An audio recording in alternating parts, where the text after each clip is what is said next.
Hai, kami dari kelompok 1 akan menjelaskan materi tentang dasar-dasar komunikasi bisnis.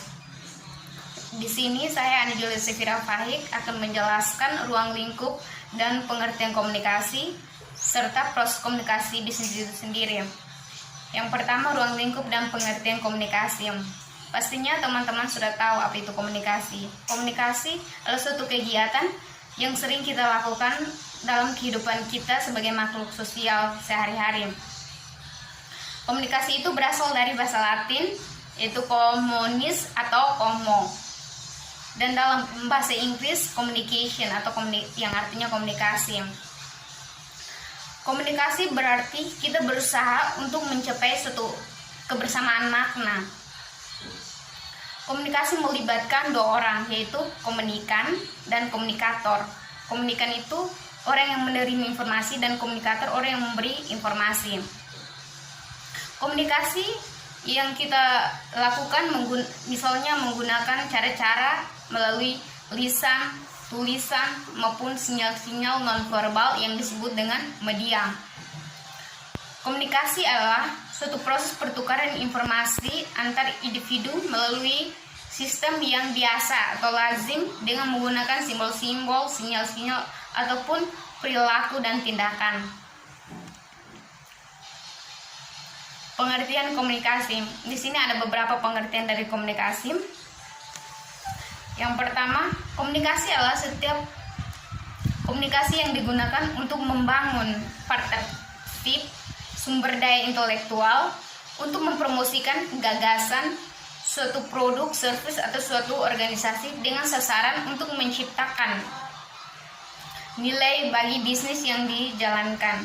Yang kedua, komunikasi bisnis adalah komunikasi yang digunakan dalam dunia bisnis yang mencakup berbagai macam bentuk komunikasi, baik komunikasi verbal maupun komunikasi nonverbal.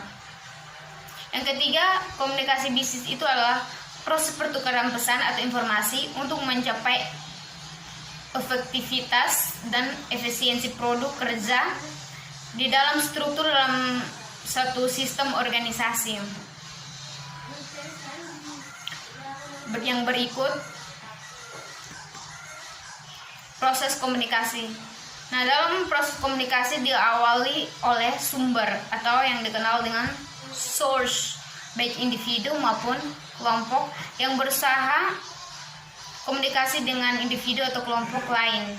Itu antara lain langkah pertama yang perlu diperhatikan itu yang dilakukan sumber adalah ideation atau ide, atau suatu penciptaan atau suatu gagasan atau pemilihan seperangkat informasi untuk dikomunikasikan. Ideation ini merupakan landasan bagi suatu pesan yang disampaikan. Langkah kedua yaitu dalam penciptaan suatu pesan adalah encoding, yaitu sumber penerjemah informasi atau gagasan dalam wujud kata-kata, tanda-tanda, lambang-lambang yang disengaja untuk menyampaikan informasi dan diharapkan mempunyai efek terhadap orang lain. Langkah yang ketiga yang perlu diperhatikan yaitu dialihkan kepada penerima pesan. Nah, jika pesan itu bersifat lisan, maka penerima perlu menjadi seorang pendengar yang baik. Karena jika penerima tidak mendengar pesan tersebut, maka akan hilang dengan sendirinya.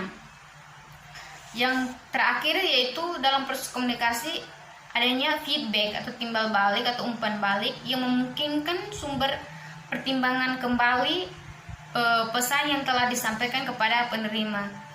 Lalu responden atau umpan balik dari penerima terhadap pesan yang disampaikan sumber dapat diwujudkan kata-kata maupun tindakan tertentu. Mari Merino Karmo, pemateri kedua akan menjelaskan bentuk dasar komunikasi dengan tipe dan fungsi komunikasi. Bentuk dasar komunikasi di sini ada dua, yaitu komunikasi verbal dan komunikasi nonverbal.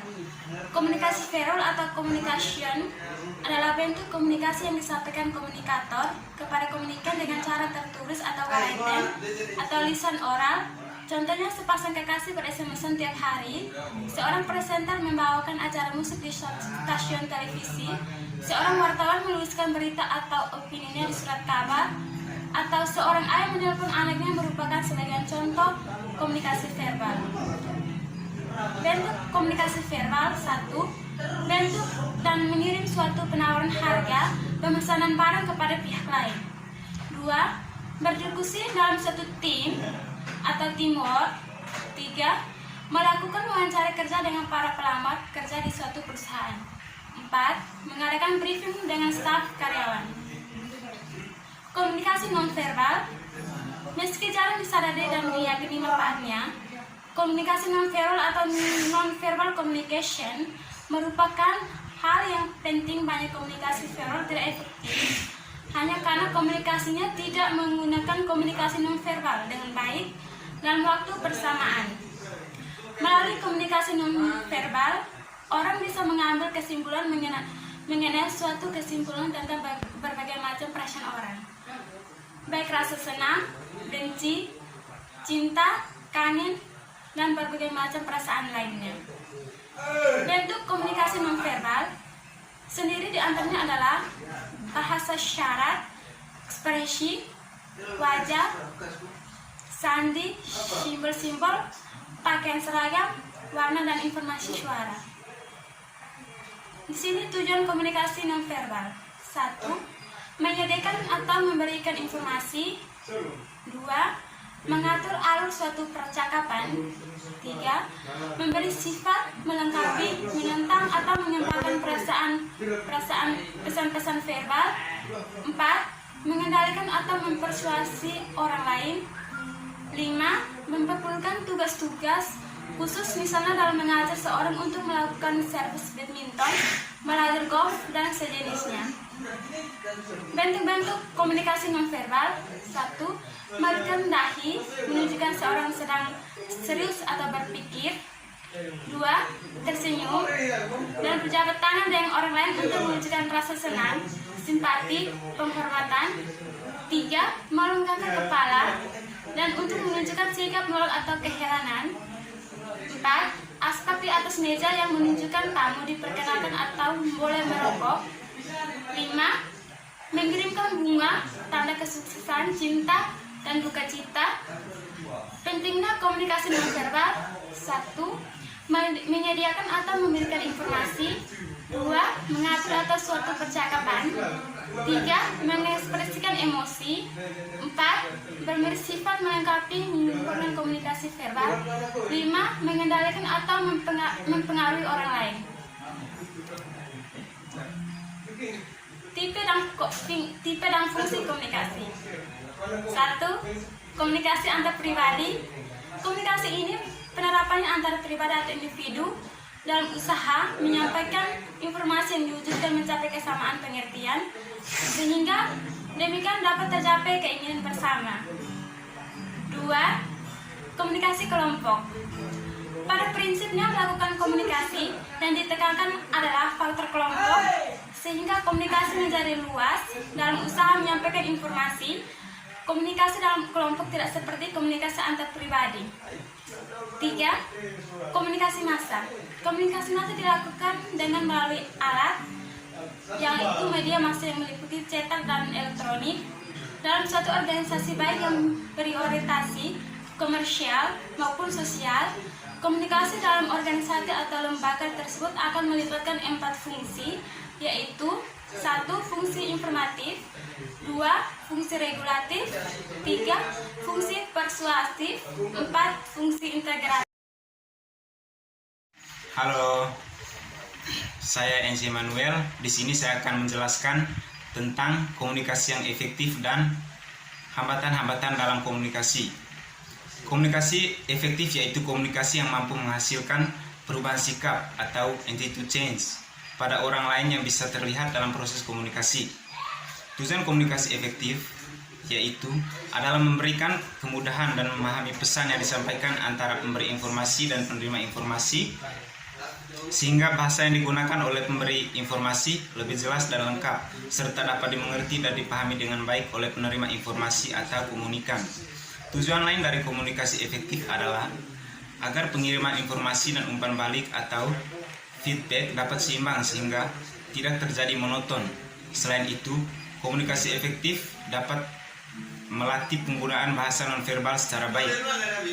Komunikasi dapat dikatakan efektif apabila komunikasi yang dilakukan di mana yang pertama, pesan dapat diterima dan dimengerti serta dipahami sebagaimana yang dimaksud oleh pengirimnya.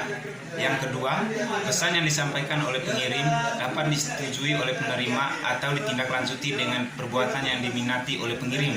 Terus yang ketiga, tidak ada hambatan yang berarti untuk melakukan apa yang seharusnya dilakukan untuk menindaklanjuti pesan yang dikirim. Terus yang kedua, hambatan komunikasi. Komunikasi seringkali terganggu atau bahkan dapat menjadi buntu sama sekali. Faktor hambatan yang biasanya terjadi dalam proses komunikasi dapat dibagi menjadi 3 jenis sebagai berikut. Yang pertama, hambatan teknis. Hambatan jenis ini timbul karena lingkungan yang memberikan dampak pencegahan terhadap kelancaran pengiriman dan penerimaan pesan. Dari sisi teknologi, keterbatasan fasilitas dan peralatan komunikasi akan semakin berkurang dengan adanya temuan baru di bidang teknologi komunikasi dan sistem informasi, sehingga saluran komunikasi dalam media komunikasi dapat diandalkan serta lebih efisien. Yang kedua, hambatan semantik. Gangguan semantik menjadi hambatan dalam proses penyampaian pengertian atau ide secara efektif. Definisi semantik adalah studi atas pengertian yang diungkapkan lewat bahasa.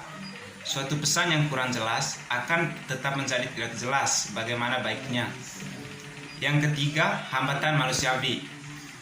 Hambatan jenis ini muncul dari masalah-masalah pribadi yang dihadapi oleh orang-orang yang terlibat dalam komunikasi, baik komunikator maupun komunikan. Menurut Cluden dan Sherman, hambatan ini mencakup: yang pertama, hambatan yang berasal dari perbedaan individual manusia, seperti perbedaan persepsi, umur, keadaan emosi, status, keterampilan mendengarkan, pencarian informasi, dan penyaringan informasi. Beberapa hal untuk mengatasi hambatan komunikasi bisnis. Yang pertama, mendorong iklim komunikasi terbuka, mendorong masukan dan feedback dari karyawan. Yang kedua, menyederhanakan struktur organisasi, mengurangi layer informasi lebih cepat. Dan yang ketiga, mempromosikan komunikasi horizontal, meningkatkan moral dan menambah ide-ide.